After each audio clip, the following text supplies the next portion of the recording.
ಹರೇ ಕೃಷ್ಣ. ಎಲ್ಲರಿಗೂ ಈ ಭಾನುವಾರದಂದು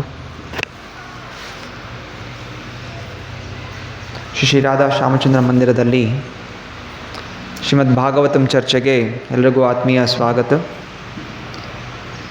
ಇಂದು ನಾವು ಶ್ರೀಮದ್ ಭಾಗವತಂ ಸ್ಕಂದ 3 ಅಧ್ಯಾಯ 23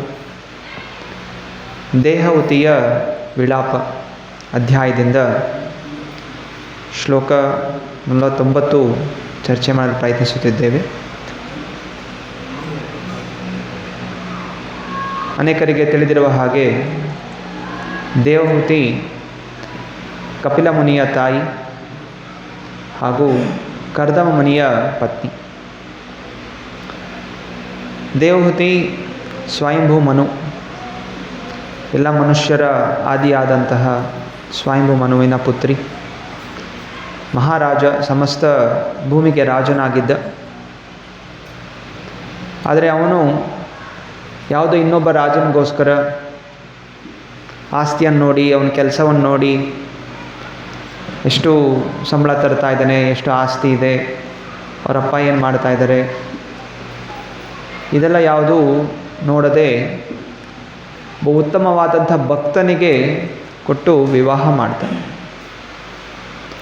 ಸ್ವತಃ ತಾನೇ ರಥವನ್ನು ಏರಿ ಕಾಡಲ್ಲಿರುವಂತಹ ಕರ್ದಮುನಿಯ ಆಶ್ರಮಕ್ಕೆ ಬಂದು, ನನ್ನ ಮಗಳು ನಿಮ್ಮ ಜವಾಬ್ದಾರಿ ಎಂದು ಋಷಿಗಳ ಆಶ್ರಮದಲ್ಲಿ ಬಿಟ್ಟು ಹಿಂದೆಯೂ ಕೂಡ ತಿರುಗದೆ ಹೊರಟೋಗ್ಬಿಡ್ತಾನೆ.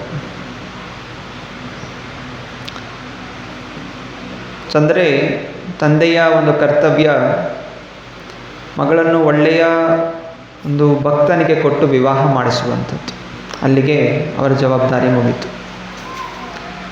ಅನಂತರ ಮುಂದೆ ಆ ಹೆಂಗಸು ಜೀವನ ನಡೆಸುವಂಥದ್ದು ಸಂಪೂರ್ಣವಾಗಿ ತನ್ನ ಪತಿಯ ಆಧಾರದ ಮೇಲೆ. ಮತ್ತೆ ಅವಳು ತಿರ್ಗಾ ತವ್ರ ಮನೆಗೆ ಹೋಗ್ತಾಳೋ ಇಲ್ವೋ ಇಲ್ಲ, ಏನೂ ಗ್ಯಾರಂಟಿ ಇಲ್ಲ. ಎಷ್ಟೋ ವ್ಯತ್ಯಾಸ ಇದೆ ಇವತ್ತಿನ ಒಂದು ಪದ್ಧತಿಗಳಿಗೂ ಆಗಿದ್ದಂತಹ ಭಾವನೆಗಳಿಗೂ. ಈಗ ಮದುವೆ ಮಾಡಿಸ್ಬೇಕು ಅಂತ ಹೇಳಿದ್ರೆ ಇಲ್ಲೇ ಸಮೀಪದಲ್ಲಿ ಯಾರಾದರೂ ಮದುವೆ ಮಾಡಿಸ್ಬೇಕು ಅಂತ ನೋಡ್ತಾರೆ. ಯಾಕೆ? ಆಗಾಗ ಹೋಗಿ ನೋಡ್ಕೊಂಬರ್ಬೋದು, ಮಗಳು ನೋಡ್ಬೋದು, ಮಗಳು ತವ್ರ ಮನೆಗೆ ಬರ್ಬೋದು. ತಮ್ಮ ಊರಲ್ಲೇ ಮಾಡೋಕ್ಕೆ ನೋಡ್ತಾರೆ, ತಮ್ಮ ಜಾತಿಯಲ್ಲೇ ಮಾಡೋಕ್ಕೆ ನೋಡ್ತಾರೆ, ತಮ್ಮ ಬೀದಿಯಲ್ಲೇ ಮಾಡೋಕ್ಕೆ ನೋಡ್ತಾರೆ. ಮಗಳು ತವ್ರ ಮನೆಗಿಂತ ಜಾಸ್ತಿ ಅಲ್ಲ, ಗಂಡನ ಮನೆಗಿಂತ ಜಾಸ್ತಿ ತವ್ರ ಮನೆಯಲ್ಲೇ ಕೂತಿರ್ತಾಳೆ. ಸೊ ಇಂತಹ ಒಂದು ವಿಚಾರಗಳು ಒಂದು ಒಳ್ಳೆಯದಲ್ಲ.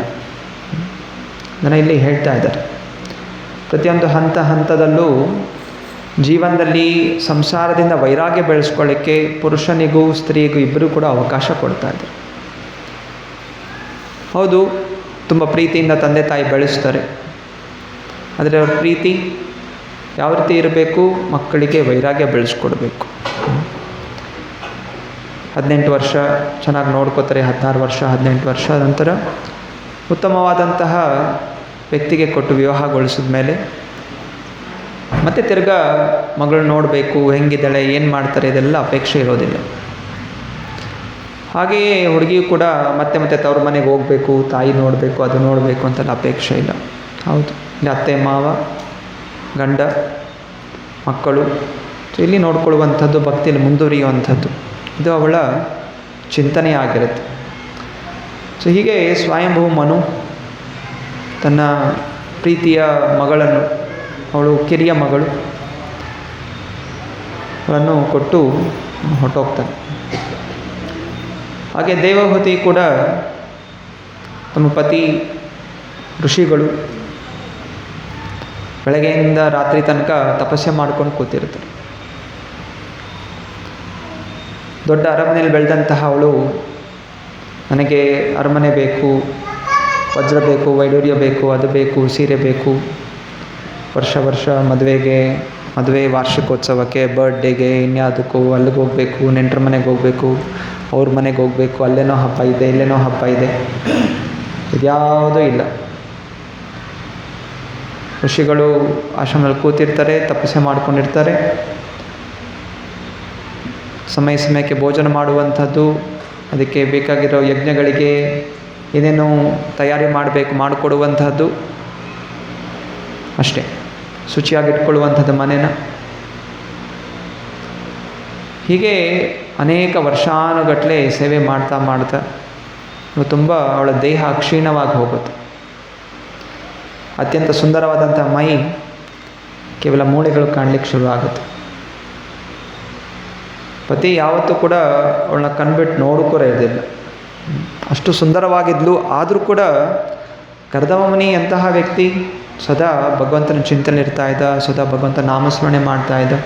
ಹರೇ ಕೃಷ್ಣ ಕೃಷ್ಣ ಕೃಷ್ಣ ಹರೇ ಹರೇ, ಹರೇ ರಾಮ ರಾಮ ರಾಮ ಹರೇ ಹರೇ. ಹಲವು ಸಮಯದ ನಂತರ ಒಂದು ದಿವಸ ತನ್ನ ಹೆಂಡತಿನ ನೋಡ್ತಾನೆ. ಇಷ್ಟೊಂದು ಸೇವೆ ಮಾಡ್ತಾ ಇದ್ದಾಳಲ್ಲ, ನೋಡಿದ್ರೆ ಅವಳೆಲ್ಲ ಮೈಯೆಲ್ಲ ಕ್ಷೀಣವಾಗಿಬಿಟ್ಟಿದೆ. ಆಮೇಲೆ ಅವ್ರಿಗೆ ಅವಳ ಮೇಲೆ ಅನುಕಂಪ ಬರುತ್ತೆ. ಎಷ್ಟು ವರ್ಷಗಳು ಯಾವುದೇ ರೀತಿ ಅಪೇಕ್ಷೆ ಇಲ್ಲದೆ ನನಗೇನು ಬೇಕು ಅಂತ ಕೂಡ ಎಷ್ಟು ಚೆನ್ನಾಗಿ ಸೇವೆ ಮಾಡಿದಾಳಲ್ಲ, ನನ್ನೇ ಅವಲಂಬಿಸ್ಕೊಂಡು ಬಂದಿದ್ದಾಳಲ್ಲ, ಅದು ಹೆಣ್ಣಿನ ಒಂದು ಅಪೇಕ್ಷೆ ಇರುತ್ತೆ ಮಗುವಾಗಬೇಕು ಅಂತ. ಆದ್ದರಿಂದ ಅವಳ ಸೇವೆ ಅಷ್ಟು ಚೆನ್ನಾಗಿ ಮಾಡಿರೋ ಕಾರಣ ಕರ್ದಮ ಮುನಿ ಆಯಿತು, ನಿನ್ನಿಂದ ಮಕ್ಕಳನ್ನು ಪಡೀಲಿಕ್ಕೆ ನಾನು ಮುಂದಾಗ್ತೀನಿ. ಆದರೆ ಯಾವಾಗ ಮಕ್ಕಳು ದೊಡ್ಡವರಾಗ್ತಾರೆ ನಾನು ಮನೆ ತ್ಯಾಗ ಮಾಡಿ ಹೊರಟೋಗ್ತೀನಿ ಅನ್ನುವಂಥ ಮಾತನ್ನು ಹೇಳ್ತಾರೆ. ಸೊ ಹಾಗೆಯೇ ಕರ್ದಮ ಮುನಿ ತಮ್ಮ ತಪಸ್ಯ ಬಲದಿಂದ ಹಾರುವಂತಹ ವಿಮಾನವನ್ನು ಸೃಷ್ಟಿ ಮಾಡ್ತಾರೆ. ಆ ವಿಮಾನ ಸಾಧಾರಣವಾದ ವಿಮಾನ ಅಲ್ಲ, ಅದರಲ್ಲಿ ಒಂದು ದೊಡ್ಡ ನಗರನೇ ಇರುತ್ತೆ, ಹಾರಾಡುವಂತಹ ನಗರ. ವಿಮಾನ ರೂಪದಲ್ಲಿ ಚಿನ್ನ ವಜ್ರಗಳಿಂದ ಕೂಡಿರುವಂತಹ ವಿಮಾನ. ಇದೆಲ್ಲವೂ ಕೂಡ ಕರ್ದಮ ಮುನಿ ಸೃಷ್ಟಿ ಮಾಡಿದ್ರು ತಪಸ್ಯ ಮಾಡಿರೋ ಬಲದಿಂದ. ಯಾವುದೇ ಸಾಫ್ಟ್ವೇರ್ ಕಂಪ್ನಿಗೆ ಹೋಗಲಿಲ್ಲ, ಯಾವುದೇ ಕಂಪ್ನಿ ದೊಡ್ಡ ಫಾರಿನ್ಗೆ ಹೋಗಲಿಲ್ಲ, ಅಮೆರಿಕ ಹೋಗಿಲ್ಲ, ಜಪಾನ್ಗೆ ಹೋಗಿಲ್ಲ. ಕಾಡಲ್ಲಿ ಕೂತ್ಕೊಂಡು ತಪಸ್ಯ ಮಾಡಿ ಈ ಶಕ್ತಿ ಪಡ್ಕೊಂಡ್ರು. ಅದು ಎಂತಹ ವಿಮಾನ, ಅದು ಯಾವುದೇ ಲೋಕಕ್ಕೆ ಹೋಗ್ಬೋದು. ಯಾವುದೇ ಲೋಕಕ್ಕೆ ಹೋಗೋದಕ್ಕೆ ಪೆಟ್ರೋಲ್ ಬೇಕಾಗಿಲ್ಲ, ಅದು ಖಾಲಿ ಆಗೋದಿಲ್ಲ, ವಾಪಸ್ ಲ್ಯಾಂಡಿಂಗ್ ಆಗಬೇಕು ಅಂತಿಲ್ಲ, ಏನೂ ಇಲ್ಲ. ಹಾಗೂ ಸೇವೆ ಮಾಡಲಿಕ್ಕೆ ಸಹಸ್ರಾರು ಜನ ಸೇವಕರು. ಅಷ್ಟೆಲ್ಲ ಅದ್ಭುತವಾದಂಥ ಶಕ್ತಿ ಅವರಿಗೆ ಪ್ರಾಪ್ತಿಯಾಯಿತು ಭಗವಂತನ ತಪಸ್ಸೆ ಮಾಡೋದ್ರಿಂದ. ಇದರಿಂದ ಇವತ್ತಿನ ದಿವಸ ಜನ ಕಷ್ಟಪಡ್ತಾ ಇದ್ದಾರೆ. ಕೇವಲ ಲೌಕಿಕವಾದಂಥ ವಿದ್ಯಾಭ್ಯಾಸದಲ್ಲಿ ಡಿಗ್ರಿ ಮಾಡಬೇಕು, ಪೋಸ್ಟ್ ಗ್ರ್ಯಾಜುಯೇಷನ್ ಮಾಡ್ಕೋಬೇಕು, PhD ಮಾಡ್ಕೋಬೇಕು, ಫಾರಿನ್ಗೆ ಹೋಗಬೇಕು, ದುಡ್ಡು ಸಂಪಾದನೆ ಮಾಡಬೇಕು, ಖರೀದಿ ಮಾಡಬೇಕು. ಕರ್ದಮ ಇದಕ್ಕಿಂತ 1000 ಪಟ್ಟು ಹೆಚ್ಚಿಗೆ ಪಡೆದಿದ್ದ ಭಗವಂತನ ನಾಮಸ್ಮರಣೆಯನ್ನು ಮಾಡೋದ್ರ ಮೂಲಕ. ಸೊ ಅದರಿಂದ ಶ್ರೀಮದ್ ಭಾಗವತ ನಮಗೆ ಹೇಳಿಕೊಡ್ತಾ ಇದೆ, ಏನೋ ಒಂದು ಪಡಿಬೇಕು ಅಂತ ಹೇಳಿದ್ರೆ ಮಾರ್ಗ ಯಾವುದು. ಅದು ಕಾಡಲ್ಲಿ ಕೂತ್ಕೊಂಡು ತಪಸ್ಯ ಮಾಡೋವನಿಗೆ ರಾಜನ ಮಗಳು, ಆ ಸಮಯದಲ್ಲಿ ಅತ್ಯಂತ ಸುಂದರವಾದಂಥ ಹೆಂಗಸು, ಅವಳೇ ಬಂದು ಆಶ್ರಮಕ್ಕೆ ಬಂದು ಸೇರಿಕೊಂಡು.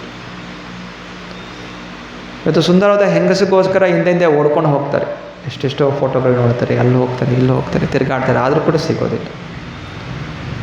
ಸಿಕ್ಕಿದ್ರೂ ಕೂಡ ಮುಖ ತೊಳೆದ ಮೇಲೆ ಆ ಮೇಕಪ್ ಎಲ್ಲ ಹೋದಾಗ ನಿಜದ ರೂಪ ಕಾಣಿಸ್ಕೊಂಡ್ಬಿಡುತ್ತೆ. ಅಲ್ಲಿಗೆ ಮಾಡಿದ ಪ್ರಯತ್ನ ಎಲ್ಲ ದುಃಖಕರವಾಗುತ್ತೆ. ಹೀಗೆ ನಾನಾ ರೀತಿಯ ದೋಷಗಳು. ಹೆಂಡತಿಯು ಕೂಡ ಹಣಕ್ಕೋಸ್ಕರ ಪ್ರಯತ್ನ ಮಾಡ್ತಾಳೆ, ಒಳ್ಳೆ ಗಂಡ ಶ್ರೀಮಂತನಾಗಿರ್ಬೋದು. ಆದರೆ ಇನ್ನೇನೋ ಕಷ್ಟಗಳಿರ್ಬೋದು, ರೋಗಗಳಿರ್ಬೋದು ಅವನಲ್ಲಿ, ಅಥವಾ ಬುದ್ಧಿ ಕೆಟ್ಟದಿರ್ಬೋದು, ಅಥವಾ ಅತ್ತೆ ಮಾವ ಕಷ್ಟ ಕೊಡೋರಂತಿರ್ಬೋದು. ಹೀಗೆ ನಾನಾ ರೀತಿಯ ತೊಂದರೆಗಳು. ಜನ ಎಷ್ಟು ಪ್ರಯತ್ನ ಮಾಡಿದ್ರೂ ಕೂಡ ಅದರಿಂದ ಬಿಡುಗಡೆ ಆಗಲಿಕ್ಕೆ ಆಗ್ತಾಯಿದೆ. ಅದರಿಂದ ಸಕಲ ಕಷ್ಟಗಳಿಗೆ ಏಕೈಕ ನಿವಾರಣೆ ಅಂತ ಹೇಳಿದ್ರೆ ಭಗವಂತನ ಶರಣಾಗತಿಯನ್ನು ಪಡ್ಕೋಬೇಕು. ಯಾರು ಭಗವಂತನ ಶರಣಾಗತಿಯನ್ನು ಪಡ್ಕೋತಾರೆ, ಭಗವಂತ ಅವ್ರಿಗೆ ಏನು ಸೂಕ್ತವಾಗಿದೆ ಅದನ್ನು ಭಗವಂತ ಸ್ವತಃ ಕೊಡ್ತಾನೆ. ಯೋಗಕ್ಷೇಮಂ ವಹಾಮ್ಯಹಂ. ಸೊ ಭಗವಂತ ಭಗವದ್ಗೀತೆಯಲ್ಲಿ ಹೇಳಿದ್ದಾನೆ, ಯಾರು ನನ್ನ ಭಕ್ತಿ ಮಾಡ್ತಾರೆ, ನನ್ನ ಮೇಲೆ ಅವಲಂಬಿತರಾಗಿದ್ದಾರೆ, ಅವ್ರಿಗೆ ಏನು ಬೇಕು, ಹಣ ಬೇಕಾ, ಬಟ್ಟೆ ಬೇಕಾ, ಆಹಾರ ಬೇಕಾ, ಹೆಂಡತಿ ಬೇಕಾ, ಮಕ್ಕಳು ಬೇಕಾ, ಏನು ಬೇಕು ಅದನ್ನು ಭಗವಂತ ಸ್ವಯಂ ಕೊಡ್ತಾನೆ. ಆದರೆ ಯಾರು ತಮ್ಮ ಬಲದಿಂದಲೇ ಪ್ರಯತ್ನ ಮಾಡ್ತಾರೆ, ಭಗವಂತ ಅವರನ್ನು ಮಾಯ ಕೈ ಕೊಟ್ಬಿಡ್ತಾನೆ. ಆಯಿತು, ನಾನು ಬೇಕಾಗಿಲ್ಲ ಅಲ್ಲ, ಕೇವಲ ನನ್ನ ಐಶ್ವರ್ಯ ಬೇಕಲ್ಲ, ಮಾಯಾದೇವಿ ಶಕ್ತಿ, ಬಹಿರಂಗ ಶಕ್ತಿಯ ಅಧೀನದಲ್ಲಿ ಬಿಟ್ಬಿಡ್ತಾನೆ. ಸೊ ಮಾಯಾಶಕ್ತಿ ತನ್ನ ತ್ರಿಶೂಲದಿಂದ ತಾಪತ್ರಯಗಳು, ಆಧ್ಯಾತ್ಮಿಕ, ಆದಿಭೌತಿಕ, ಆದಿದೈವಿಕ ಶಿಕ್ಷೆಯನ್ನು ಜೀವಾತ್ಮಕ್ಕೆ ಕೊಡ್ತಾ ಇರ್ತಾನೆ. ಆದ್ದರಿಂದ ಭಾಗವತ ನಮಗೆ ಉಪದೇಶ ಮಾಡ್ತಾ ಇದೆ, ಏನೇ ಇರಲಿ, ಆಸಕ್ತಿ ಇರಲಿ, ಆಸಕ್ತಿ ಹೊಂದಿರಬೇಕು, ನಾವು ಭಗವಂತನ ಪಾದಪದ್ಮಗಳ ಸೇವೆಯಲ್ಲಿರಬೇಕು. ಇದು ಪ್ರತಿಯೊಬ್ಬ ಜೀವಾತ್ಮಕ್ಕೆ ಇರಬೇಕಾಗಿರುವಂತಹ ಅಂತಿಮವಾದಂತಹ ಲಕ್ಷ್ಯ.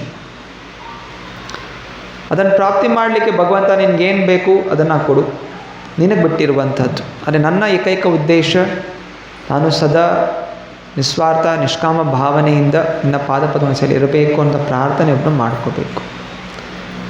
ಪ್ರಾರ್ಥನೆ ಮಾಡ್ಕೋಬೇಕು, ಅದಕ್ಕೋಸ್ಕರ ಪ್ರಯತ್ನ ಮಾಡಬೇಕು. ಆ ಪ್ರಯತ್ನದಲ್ಲಿ ಭಗವಂತ ಏನು ಕೊಡ್ತಾನೆ ಅದರಲ್ಲಿ ತೃಪ್ತರಾಗಲಿಕ್ಕೆ ಪ್ರಯತ್ನ ಮಾಡಬೇಕು ಅನ್ನೋದು ನಾವು ಈ ಒಂದು ಕಥೆಗಳಿಂದ ತಿಳಿತೀವಿ. ನಂತರ ಕರ್ದಮ ಮುನಿ ದೇವಹೂತಿಯಿಂದ ಅನೇಕ ಮಕ್ಕಳನ್ನು ಪಡಿತಾರೆ, ಹೆಣ್ಣು ಮಕ್ಕಳು, ಅವಳಿಗೆಲ್ಲ ಒಳ್ಳೆಯ ಮದುವೆ ಮಾಡಿಸ್ಕೊಡ್ತಾನೆ. ಅನಂತರ ಕಪಿಲ ಮುನಿ ಅವ್ರಿಗೆ ಜನನ ಆಗುತ್ತೆ. ಕಪಿಲ ಮುನಿ ಜನನ ಆದಾಗ ಕರ್ದಮ ಮುನಿ, ಆಯಿತು, ನನ್ನ ಪ್ರಮಾಣದ ಹಾಗೆ ಮಾಡಿದ ಪ್ರಮಾಣದ ಹಾಗೆ ನಾನು ನೋಡ್ಕೊಂಡಿದ್ದೀನಿ, ಮಕ್ಕಳು ಕೊಟ್ಟಿದ್ದೀನಿ, ಇಲ್ಲಿಗೆ ನನ್ನ ಕರ್ತವ್ಯ ಪೂರ್ಣ ಆಯಿತು, ನಾನಿವಾಗ ಭಗವಂತನ ಚಿಂತನೆಯಲ್ಲಿ ಸಂಪೂರ್ಣವಾಗಿ ಲೀನವಾಗಲಿಕ್ಕೆ ಮುಂದಾಗ್ತೀನಿ ಅಂತ ಹೇಳಿ ಮನೆ ತ್ಯಾಗ ಮಾಡಿ ಹೋಗಲಿಕ್ಕೆ ಮುಂದಾಗ್ತಾ ಇದ್ದೇನೆ. ಸೊ ಇದು ವರ್ಣಾಶ್ರಮ ಧರ್ಮದ ಒಂದು ಹಂತ. ಬ್ರಹ್ಮಚಾರಿ, ಗೃಹಸ್ಥ, ವಾನಪ್ರಸ್ಥ. ಮನೆಯಲ್ಲೇ ಕೂತ್ಕೊಂಡು ಸಾಯಬಾರ್ದು. ಎಲ್ಲಿ ತನಕ ಇರಬೇಕು, ಮನೆಯಲ್ಲಿ ಮಕ್ಕಳು ದೊಡ್ಡವರಾಗೋ ತನಕ ಇರಬೇಕು ಅಂತ ಜವಾಬ್ದಾರಿ ಕೊಡಬೇಕು, ಮಕ್ಕಳ ಕೈ ಕೊಟ್ಕೊಡ್ಬೇಕು. ಅವ್ರು ಹೆಂಗೆ ನೋಡ್ಕೋತಾರೆ, ಏನು ಮಾಡ್ತಾರೆ, ಅದು ಅವ್ರಿಗೆ ಬಿಟ್ಟಿರುವಂಥದ್ದು. ಬೆಳೆಸೋ ಸಮಯದಲ್ಲಿ ಸರಿಯಾಗಿ ಬೆಳೆಸಿದ್ರೆ ಮತ್ತು ಅವರು ಮುಂದೆ ಚೆನ್ನಾಗಿ ಹೋಗ್ತಾರೆ, ಮುಂದುವರಿತಾರೆ. ಸುಮ್ಮನೆ ಎಲ್ಲ ರೀತಿಯ ಸೌಕರ್ಯಗಳು ಕೊಡ್ತಾ ಅವರ ಬುದ್ಧಿ ಯಾವುದೇ ರೀತಿಯ ವೈರಾಗ್ಯ ಬೆಳೆಸ್ಕೊಳ್ದೆ, ಹೇಗೆ ಸಮಾಜದಲ್ಲಿ ಕಷ್ಟಗಳಿದೆ ಎದುರಿಸಬೇಕು ಅನ್ನೋಂಥ ಜ್ಞಾನವನ್ನು ಕೊಡದೆ ಆರಾಮ್ ಜೀವನ ಬೆಳೆಸ್ಬಿಟ್ಟು ಅವ್ರು ಬಿಡಲಿಕ್ಕೆ ಆಗೋದಿಲ್ಲ. ಆದ್ದರಿಂದಲೇ ರಾಜರ ಮಕ್ಕಳು ಕೂಡ ಹಿಂದಿನ ಸಮಯದಲ್ಲಿ ಗುರುಕುಲಕ್ಕೆ ಹೋಗ್ತಾಯಿದ್ರು, ಋಷಿಗಳ ಆಶ್ರಮದಲ್ಲಿ ಇರ್ತಾಯಿದ್ರು. ಋಷಿಗಳ ಆಶ್ರಮದಲ್ಲಿ ಗುರುಗಳಿಗೋಸ್ಕರ ಭಿಕ್ಷೆ ಬೇಡಿ ತರುವಂಥದ್ದು, ಕಟ್ಟಿಗೆಗಳನ್ನು ಸಂಗ್ರಹ ಮಾಡುವಂಥದ್ದು, ಕಾಡಲ್ಲಿ ಹೋಗ್ಬಿಟ್ಟು ಇದೆಲ್ಲ ತಯಾರಿ ಮಾಡ್ಕೋತಾ ಇದ್ರು. ಅದಕ್ಕೋಸ್ಕರ ಅವರು ಮುಂದೆ ವಾನಪ್ರಸ್ಥ ಜೀವನಕ್ಕೆ ಪ್ರವೇಶ ಮಾಡಲಿಕ್ಕೋಸ್ಕರ. ತರಬೇತಿ ಇಲ್ಲದೆ ಒಬ್ಬಂಟಿಯಾಗಿರೋದು ತುಂಬ ಕಷ್ಟಕರವಾಗಿರುತ್ತೆ. ಆದ್ದರಿಂದ ಎಲ್ಲ ತರಬೇತಿಗಳು ಗುರುಗಳು ಕೊಡ್ತಾಯಿದ್ರು. ರೈತನ ಸಮಯದಲ್ಲಿ ಮಕ್ಕಳನ್ನು ಎಲ್ಲರೂ ಆರಾಮಾಗಿ ಬೆಳೆಸ್ಲಿಕ್ಕೆ ಪ್ರಯತ್ನ ಮಾಡ್ತಾರೆ. ದೊಡ್ಡ ದೊಡ್ಡ ಹೈಫೈ ಸ್ಕೂಲ್ಗಳು, ಬಸ್ಸಲ್ಲಿ ಹೋಗೋದು ಬರೋದು, AC ಸ್ಕೂಲ್ಗಳು, AC ಕ್ಲಾಸ್ ರೂಮ್ಗಳು, ಮನೆಯಲ್ಲೂ ಕೂಡ AC, ಯಾವುದೇ ರೀತಿ ಕಷ್ಟ ಇಲ್ಲ. ಸೊ ಇದೆಲ್ಲ ಮಾಡಿಸ್ಕೊತಾ ಮಕ್ಕಳಿಗೆ ಸರಿಯಾದಂತಹ ಜೀವನದ ಕಷ್ಟಗಳು ಅರಿವಿಕೆಗೆ ಬರೋದಿಲ್ಲ, ಯಾವುದೇ ಜೀವನ ನಡೆಸಬೇಕು ಅಂತ ಅರಿವಿಕೆ ಬರೋದಿಲ್ಲ. ಕೇವಲ ಆರಾಮಾಗಿರಬೇಕು ಅಂತ ಪ್ರಯತ್ನ ಮಾಡ್ತಾರೆ. ಅಂತಿಮದ ಲಕ್ಷ್ಯದ ಜ್ಞಾನ ಇರೋದಿಲ್ಲ. ಆದ್ದರಿಂದ ಎಲ್ಲವೂ ಕೂಡ ದುಃಖಕರವಾಗಿ ಕಂಡುಬರುತ್ತೆ. ಇಲ್ಲಿ ಕರ್ದಮ ಮುನಿ ಸರಿಯಾದಂತಹ ಶಾಸ್ತ್ರಗಳ ಅನುಸಾರ ಜೀವನ ನಡೆಸ್ತಾ ಮನೆ ತ್ಯಾಗ ಮಾಡಿ ಹೋಗ್ತಾ ಇದ್ದಾನೆ. ಇಲ್ಲಿ ದೇವಹೂತಿ ಬಹಿರಂಗವಾಗಿ ನಗ್ತಾ ಇದ್ದಾಳೆ. ಯಾಕೆಂತ ಹೇಳಿದ್ರೆ ಪ್ರತಿ ಒಂದು ಕ್ರಮ ತಗೊಂಡಾಗ ಅದನ್ನು ಸಂತೋಷದಿಂದ ಸ್ವೀಕಾರ ಮಾಡಬೇಕು ಅಂತ. ಪತಿಯ ನಿರ್ಣಯ ಇದೆ, ಹೋಗ್ತಾ ಇದ್ದಾನೆ, ಆಯಿತು, ಅವನ ಇಷ್ಟ. ಅದಕ್ಕೆ ಬಹಿರಂಗವಾಗಿ ಅವಳು ನಗ್ತಾ ಇದ್ದಾಳೆ. ಆದರೆ ಅಂತರಂಗದಲ್ಲಿ ದುಃಖ ಇದೆ. ಪತಿ ಬಿಟ್ಟು, ಅಂತಹ ಒಳ್ಳೆಯ ಪತಿ ಬಿಟ್ಟು ಹೋಗ್ತಾ ಇದ್ದಾನಲ್ಲ ಅಂತ ದುಃಖಿತಳಾಗಿದ್ದಾಳೆ. ಆದರೂ ಕೂಡ ಇದು ಆಗ ನಡಿಬೇಕಾಗಿರುವಂಥದ್ದು. ಸೊ ಈ ಶ್ಲೋಕ ಇಲ್ಲಿ ಹೇಳ್ತಾ ಇದ್ದು, ಪತಿಂಸ ಪ್ರವರ್ಜಿಷ್ಯಂತಂ ತದಾ ಲಕ್ಷ್ಯೋಸ್ತಿ ಬಹಿ ಸ್ಮಯಮಾನ ವಿಕ್ಲವೇನ ಹೃದಯೇನ ವಿಧೂಯತ. ಬಹಿರಂಗವಾಗಿ ನಗ್ತಾ ಇದ್ರು ಕೂಡ ಅಂತರಂಗದಲ್ಲಿ ದುಃಖಿತಳಾಗಿದ್ಲು. ಶ್ರೀ ಪ್ರಭುಪಾದರು ಇಲ್ಲಿ ತಾತ್ಪರ್ಯದಲ್ಲಿ ಬರಿತಾ ಇದ್ದಾರೆ ಇದಕ್ಕೆ.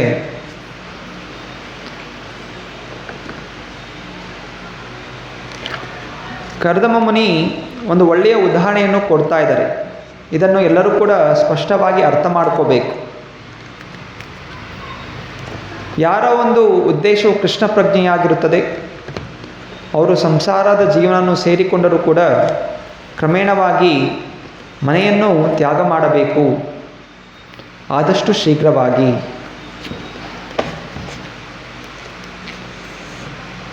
ಸೊ ಒಳ್ಳೆಯ ಹೆಂಡತಿ, ಸುಂದರವಾದ ಹೆಂಡತಿ, ಒಳ್ಳೆಯ ಮಕ್ಕಳು, ಇದು ಕೂಡ ಸಂಸಾರಕ್ಕೆ ಒಂದು ಬಂಧನ. ಇರಬಾರ್ದು ಅಂತಲ್ಲ, ಒಳ್ಳೆಯ ಮಕ್ಕಳು ಇರಬೇಕು, ಒಳ್ಳೆಯ ಜ್ಞಾನ ಇರುವಂಥ ಮಕ್ಕಳು ಬೆಳೆಸಬೇಕು, ಆದರೆ ಅದರ ಮೇಲೆ ಮೋಹಿತರಾಗಿರಬಾರ್ದು. ಇದು ಎರಡು ವಿಷಯಗಳು ಹೇಳ್ತಾ ಇರುವಂಥದ್ದು. ಯಾಕಂದರೆ ಕೆಲವೊಮ್ಮೆ ಅಂದ್ಕೋತಾರೆ, ಹೌದು ಒಳ್ಳೆಯ ಮಕ್ಕಳಿದಾರಲ್ಲ, ಎಲ್ರಿಗೂ ಭಕ್ತಿಯಲ್ಲಿ ಬೆಳೀಲಿಕ್ಕೆ ತರಬೇತಿ ಕೊಟ್ಟಿದ್ದೀನಿ, ಹೆಂಡತಿಯು ಚೆನ್ನಾಗಿ ಭಕ್ತಿ ಮಾಡ್ತಾಳೆ, ಮಕ್ಕಳು ಚೆನ್ನಾಗಿ ಭಕ್ತಿ ಮಾಡ್ತಾರೆ, ಮತ್ತು ಮನೆಯಲ್ಲೇ ಇರ್ಬೋದಲ್ಲ. ಇಲ್ಲ, ಅಂತಹ ಭಕ್ತರಾಗಿದ್ದರೂ ಕೂಡ ಪುರುಷನ ಕರ್ತವ್ಯ ಅವನು ವಾನಪ್ರಸ್ಥಿ ಆಗಬೇಕು, ಸಾಧ್ಯವಾದರೆ ಮುಂದೆ ಸನ್ಯಾಸಿ ಕೂಡ ಆಗ್ತಾ ಭಗವಂತನ ಜ್ಞಾನವನ್ನು ವಿಶ್ವಾದ್ಯಂತ ಪ್ರಚಾರ ಮಾಡಲಿಕ್ಕೆ ಪ್ರಯತ್ನವನ್ನು ಮಾಡಬೇಕು. ಶ್ರೀ ಪ್ರಭುಪಾದರು ಇದಕ್ಕೆ ಉದಾಹರಣೆಯಾಗಿದ್ದಾರೆ. ಇಸ್ಕಾನ್ ಸಂಸ್ಥೆಯ ಸಂಸ್ಥಾಪಕಾಚಾರ್ಯರು. ಅವರು ಕೂಡ ಒಂದಾನೊಂದು ಸಮಯದಲ್ಲಿ ತುಂಬ ಒಳ್ಳೆಯ ಶ್ರೀಮಂತ ಪರಿವಾರದಲ್ಲಿ ಜನಿಸಿದಂಥವರು. ಕ್ರಮೇಣವಾಗಿ ಗೃಹಸ್ಥ ಜೀವನ ಸ್ವೀಕಾರ ಮಾಡ್ತಾರೆ, ಮಕ್ಕಳು ಕೂಡ ಆಗತ್ತೆ. ಆದರೆ ಇಷ್ಟಲ್ಲೇ ಅವ್ರು ನಿಲ್ಲೋದಿಲ್ಲ. ತಮ್ಮ ಗುರುಗಳ ಮಾತುಗಳನ್ನು ಸದಾ ನೆನಪಿಟ್ಕೊಂಡಿರ್ತಾರೆ. ಅವರು ಗುರುಗಳ ಆದೇಶ ಕೊಟ್ಟಿದ್ದರು, ಕೃಷ್ಣ ಭಕ್ತಿ ಕೇವಲ ಭಾರತದಲ್ಲೇ ಉಳಿಬಾರದು, ವಿಶ್ವಾದ್ಯಂತ ಪ್ರಚಾರ ಆಗಬೇಕು. ಭಾಷಾ ದೇಶದಲ್ಲಿ ಜನರಿಗೆ ಸಂಸ್ಕೃತ ಅರ್ಥ ಆಗೋದಿಲ್ಲ ಅಥವಾ ಇಲ್ಲಿನ ಭಾಷೆಗಳು ಅರ್ಥ ಆಗೋದಿಲ್ಲ. ಇದನ್ನು ಆಂಗ್ಲ ಭಾಷೆಗೆ ಅನುವಾದ ಮಾಡಿ ಅಥವಾ ಬೇರೆ ಬೇರೆ ಭಾಷೆಗಳು, ಬೇರೆ ಬೇರೆ ದೇಶಗಳಿಗೆ ಬೇರೆ ಬೇರೆ ಭಾಷೆಗಳಿದೆ, ಆ ದೇಶಗಳಿಗೆ ಅನುವಾದಗೊಳಿಸಿ ಕೃಷ್ಣ ಭಕ್ತಿ ಹಳ್ಳಿ ಹಳ್ಳಿಗೆ, ಊರಿಗೆ ತಲುಪಿಸಬೇಕು ಅನ್ನೋಂತಹ ಒಂದು ಇಚ್ಛೆಯನ್ನು ಪ್ರಕಟ ಮಾಡಿರ್ತಾರೆ. ಆ ಇಚ್ಛೆಯನ್ನು ಪೂರ್ಣಗೊಳಿಸಲಿಕ್ಕೋಸ್ಕರ ಶ್ರೀ ಪ್ರಭುಪಾದರು ಕ್ರಮೇಣವಾಗಿ ಅವರು ಮನೆಯನ್ನು ತ್ಯಾಗ ಮಾಡ್ತಾರೆ, ಸನ್ಯಾಸ ಸ್ವೀಕಾರ ಮಾಡ್ತಾರೆ ಹಾಗೂ ವಿಶ್ವಾದ್ಯಂತ ಸಂಚಾರ ಮಾಡ್ತಾರೆ. 14 ಬಾರಿ ಭೂಮಿಯನ್ನು ಸುತ್ತುತ್ತಾ ಅವರ ಒಂದು ಸಮಯದಲ್ಲಿ 108 ಮಂದಿರಗಳನ್ನು ಸ್ಥಾಪನೆ ಮಾಡಿ ಕೃಷ್ಣ ಭಕ್ತಿಯಲ್ಲಿ ಸಾವಿರಾರು ಜನರನ್ನು ತೊಡಗಿಸ್ತಾರೆ. ಅದು ಕ್ರಮೇಣವಾಗಿ ಬೆಳೀತಾ ಇವಾಗ ಸುಮಾರು 60 ವರ್ಷಗಳು ಆಗಿದೆ. ಇವತ್ತು ಅದು ಲಕ್ಷಾಂತರ ಭಕ್ತಾದಿಗಳಾಗಿದ್ದಾರೆ. ಅನೇಕ ಗುರುಗಳಿದ್ದಾರೆ, ಸಾವಿರಾರು ಗುರುಗಳಿದ್ದಾರೆ, ಸಾವಿರಾರು ಮಂದಿರಗಳಾಗಿದೆ. ಇನ್ನೂ ಕೂಡ ಬೆಳೀತಾ ಹೋಗುತ್ತೆ. ಇದು ಜಗತ್ತಿಗೆ ಮಾಡಿದಂತಹ ಶ್ರೇಷ್ಠವಾದಂತಹ ಒಂದು ಕಾರ್ಯ. ಒಬ್ಬ ವ್ಯಕ್ತಿ ಮನೆಯಲ್ಲೇ ಕೂತ್ಕೊಂಡ್ರೆ ಒಂದಿಬ್ಬರು ಜನಕ್ಕೆ ಅವನು ಪ್ರಚಾರ ಮಾಡ್ಬೋದು. ಆದರೆ ಸನ್ಯಾಸ ಸ್ವೀಕಾರ ಮಾಡಿರೋ ಕಾರಣ ಲಕ್ಷಾಂತರ ಜನರಿಗೆ ಅವರು ಮನೆಗೆ ಹೋಗುವಂತಹ ದಾರಿಯನ್ನು ತೋರಿಸ್ಕೊಟ್ರು. ಯಾವ ಮನೆಗೆ ದಾರಿ ತೋರಿಸ್ಕೊಟ್ಟಿದ್ದು? ನಮ್ಮ ನಿಜವಾದಂತಹ ಮನೆ, ಭಗವಂತನ ಲೋಕಕ್ಕೆ ಹೋಗುವಂತಹ ಮನೆ. ಸೊ ಇಲ್ಲಿದೆ, ಅಲ್ಲಿದೆ ನಮ್ಮನೆ, ಇಲ್ಲಿ ಬಂದೆ ಸುಮ್ಮನೆ. ಸೊ ಇಲ್ಲೂ ಇದೆಲ್ಲ ಬಾಡಿಗೆ ಮನೆ, ಬಾಡಿಗೆ ದೇಹ. ಯಂತ್ರರೂಢಾನಿ ಮಾಯೆಯ. ಸೊ ಮಾಯಾದೇವಿ ಕೊಟ್ಟಿರುವಂತಹ ಈ ಒಂದು ಮನೆ, ಈ ಶರೀರ ಈ ಆತ್ಮದಲ್ಲಿ ಸೇರಿಕೊಂಡಿದೆ. ಮತ್ತು ಆ ಶರೀರಕ್ಕೋಸ್ಕರ ಇನ್ನೊಂದು ಮನೆ ನಾವು ಕಟ್ಟಿಸ್ಕೋತೀವಿ, ಅದು ತಾತ್ಕಾಲಿಕ. ಎಷ್ಟು ಸೇವೆ ಮಾಡಿದ್ರು, ಎಷ್ಟು ದಿನ ಆರೈಕೆ ಮಾಡಿದ್ರು, ಒಂದು ದಿವಸ ಇದೆಲ್ಲವೂ ಕೂಡ ನಾಶವಾಗುತ್ತೆ. ಆದರೆ ನಾಶ ಆಗೋಷ್ಟರಲ್ಲಿ ನಾವು ಭಗವಂತನ ಪಾದ ಪದ್ಮಗಳ ಒಂದು ಆಸೆಯನ್ನು ಬೆಳೆಸ್ಕೊಳ್ಳಿಲ್ಲ ಅಂತ ಹೇಳಿದರೆ ಮತ್ತೆ ಪುನಃ ಇನ್ನೊಂದು ತಾತ್ಕಾಲಿಕ ಮನೆಯನ್ನು ಸೇರಬೇಕಾಗತ್ತೆ.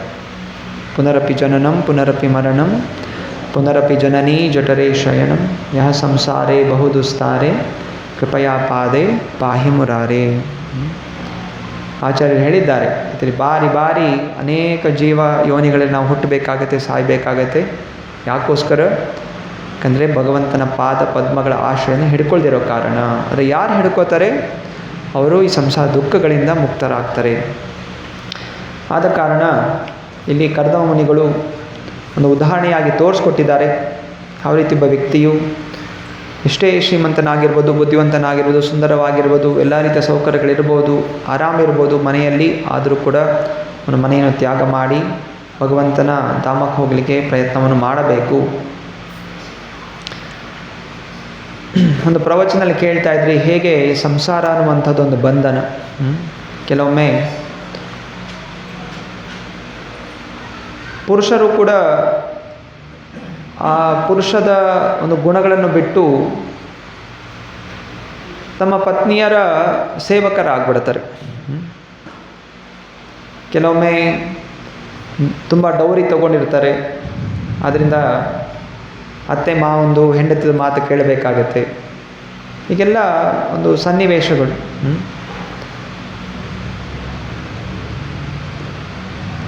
ಒಮ್ಮೆ ಸ್ವರ್ಗಲೋಕದಲ್ಲಿ ಅನೇಕ ಪುರುಷರು ದ್ವಾರದಲ್ಲಿ ನಿಂತ್ಕೊಂಡಿರ್ತಾರಂತೆ. ಸೊ ಆಗ ಅಲ್ಲಿ ಆ ಸ್ವರ್ಗದ ಬಾಗಿಲಿರುವಂತಹ ವ್ಯಕ್ತಿ ಬಂದು ಹೇಳ್ತಾನಂತೆ, ಅಲ್ಲಿನ ಕಾವಲ್ಗಾರ, ದಯವಿಟ್ಟು 2 ಲೈನ್ಗಳು ಮಾಡಿ. ಒಂದು, ಯಾರು ತಮ್ಮ ಹೆಂಡತಿಯನ್ನು ಮಾತು ಕೇಳ್ತಾರೆ, ಒಂದು ಯಾರು ಹೆಂಡತಿ ಮಾತು ಅಥವಾ ತಾವು ಹೇಳಿದಾಗೆ ಹೆಂಡತಿ ಕೇಳ್ತಾರೆ ಅಂಥವರು ಒಂದು ಲೈನಲ್ಲಿ ನಿಂತ್ಕೊಳ್ಳಿ ಅಂತ. ಒಂದು ದೊಡ್ಡ ಲೈನ್ ಆಗುತ್ತೆ, ಅದೆಲ್ಲರೂ ಕೂಡ ಹೆಂಡತಿ ಮಾತು ಕೇಳಿರುವಂಥ ಲೈನ್. ಅದೇ ಇನ್ನೊಂದು ಲೈನ್ ನೋಡ್ತಾನೆ, ಅದರಲ್ಲಿ ಒಬ್ಬನೇ ಒಬ್ಬ ವ್ಯಕ್ತಿ ನಿಂತಿರ್ತಾನೆ. ದ್ವಾರಪಾಲಕನಿಗೆ ತುಂಬ ಖುಷಿ ಆಗ್ಬಿಡುತ್ತೆ. ನೋಡಿ ಈ ವ್ಯಕ್ತಿ ನೋಡಿ, ಒಂದು ನಿಜವಾದಂತಹ ಪುರುಷ. ನೀವೆಲ್ಲರೂ ಕೂಡ ಹೆಂಡತಿ ಮಾತು ಕೇಳ್ತಾ ಇರುವಂಥವ್ರು, ಎಲ್ಲ ಒಂದು ಲೈನ್ ಮಾಡ್ಕೊಂಡಿದ್ದೀರಿ. ಮತ್ತು ಹೋಗಿ ಆ ವ್ಯಕ್ತಿನ ಕೇಳ್ತಾರೆ, ಏನಪ್ಪ ಇಂತಹ ಧೈರ್ಯ ನಿನ್ನಲ್ಲಿ, ಏನಿದ್ರ ರಹಸ್ಯ ಅಂತ. ಏನು ರಹಸ್ಯನೂ ಇಲ್ಲ, ಏನಿಲ್ಲ ಸ್ವಾಮಿ, ನನ್ನ ಹೆಂಡತಿ ಹೇಳಿದ್ಲು, ಹಿಂಗೆ ನೀನು ಸ್ವರ್ಗಲೋಕ ಹೋದಾಗ ಸುಮಾಕ್ತಾಗಿ ಇಲ್ಲಿ ದ್ವಾರಪಾಲಕ ಕೇಳಿದ್ರೆ ನೀನು ಆ ಲೈನಲ್ಲಿ ನಿಂತ್ಕೋಬೇಡ, ನೀನು ಇನ್ನೊಂದು ಲೈನ್ ನಿಂತ್ಕೋಬೇಕು ಅಂತ ಹೇಳಿದರು. ಅದರ ಪ್ರಕಾರ ನಾನು ನಿಂತ್ಕೊಂಡಿದ್ದೀನಿ.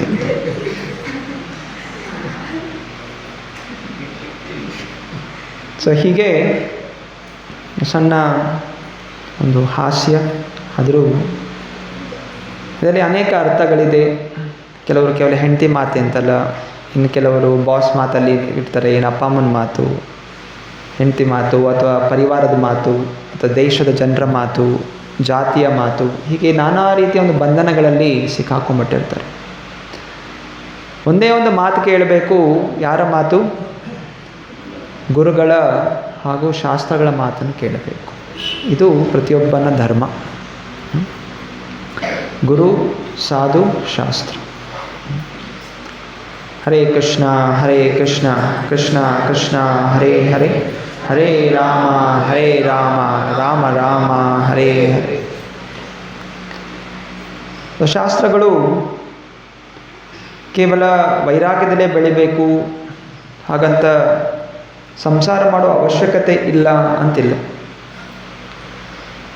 ಭಗವದ್ಗೀತೆಯಲ್ಲಿ ಕೃಷ್ಣ ಹೇಳಿದ್ದಾನೆ, ಧರ್ಮ ಅವಿರುದ್ಧೋ ಕಾಮೋಸ್ಮಿ. ಧರ್ಮಕ್ಕೆ ವಿರುದ್ಧ ಅಲ್ಲದೆ ಇರುವಂತಹ ಕಾಮ ನಾನು ಅಂತ ಹೇಳ್ತಾರೆ. ಅಂದರೆ ಸಂಸಾರದಲ್ಲಿ ಕಾಮ ಇರುತ್ತೆ, ಆದರೆ ಅದು ಧರ್ಮಕ್ಕೆ ವಿರುದ್ಧವಾಗಿರೋದಿಲ್ಲ. ಧರ್ಮಕ್ಕೆ ಅನುಗುಣವಾದಂಥದ್ದೇನು? ಯಾವುದೇ ವ್ಯಕ್ತಿ ಯಾವುದೇ ಸನ್ನಿವೇಶದಲ್ಲಿ ಸದಾ ಅವನು ಕೃಷ್ಣ ಪ್ರಜ್ಞವಂತನಾಗಿರಬೇಕು. ಅವಕಾಶ ಸಿಕ್ಕಾಗ ಭಗವಂತ ನಾಮಕ್ಕೆ ಹೋಗಲಿಕ್ಕೆ ತಯಾರಿರಬೇಕು.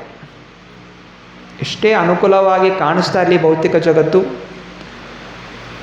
ಭಗವಂತನ ಧಾಮಕ್ಕೆ ಹೋಗಬೇಕು ಅಂತ ಅವಕಾಶ ಕೊಟ್ಟಾಗ ಎಲ್ಲವನ್ನು ಬಿಟ್ಟು ಹೋಗಲಿಕ್ಕೆ ತಯಾರಿರಬೇಕು. ಅದು ಧರ್ಮ ಅವಿರುದ್ಧೋ ಕಾಮ.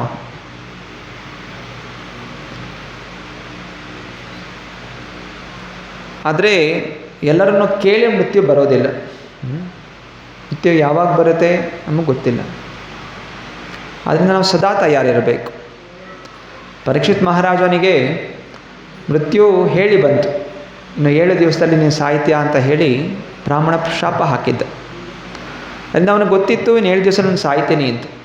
ಅದರಿಂದ ಆ ಸಮಯದಲ್ಲಿ ಅವನು ಎಲ್ಲವನ್ನು ತ್ಯಾಗ ಮಾಡಿ ಅವನು ವಾನಪ್ರಸ್ಥನಾಗಿ ಶುಕದೇವ ಗೋಸ್ವಾಮಿಯಿಂದ ಶ್ರೀಮದ್ ಭಾಗವತ ಉಪದೇಶ ಪಡ್ಕೊಂಡು ಭಗವಂತನ ಧಾಮಕ್ಕೆ ಮರಳಿ ಹೋದ.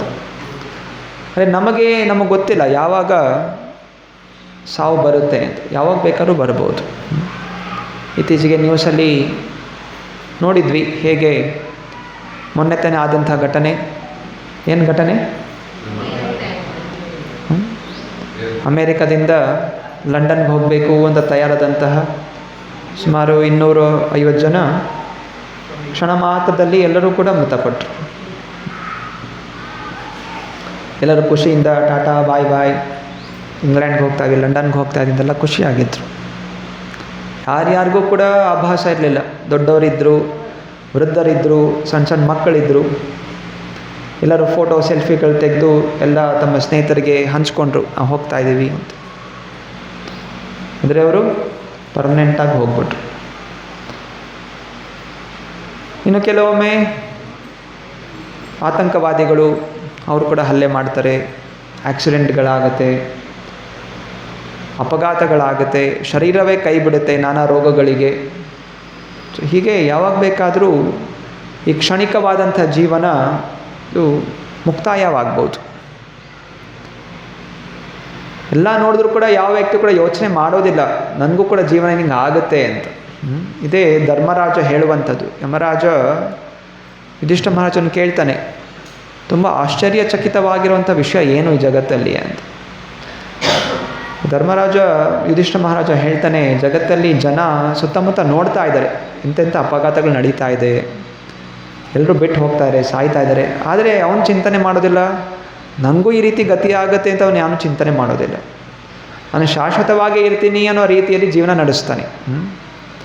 ಇದು ಆಶ್ಚರ್ಯಚಕಿತವಾಗಿರುವಂಥದ್ದು. ಹಾಗಂತ ಭಯ ಪಟ್ಕೊಂಡು ಏನೂ ಮಾಡದೆ ಸುಮ್ಮನೆ ಕುಳಿತುಕೋಬೇಕು ಅಂತಲೂ ಅಲ್ಲ.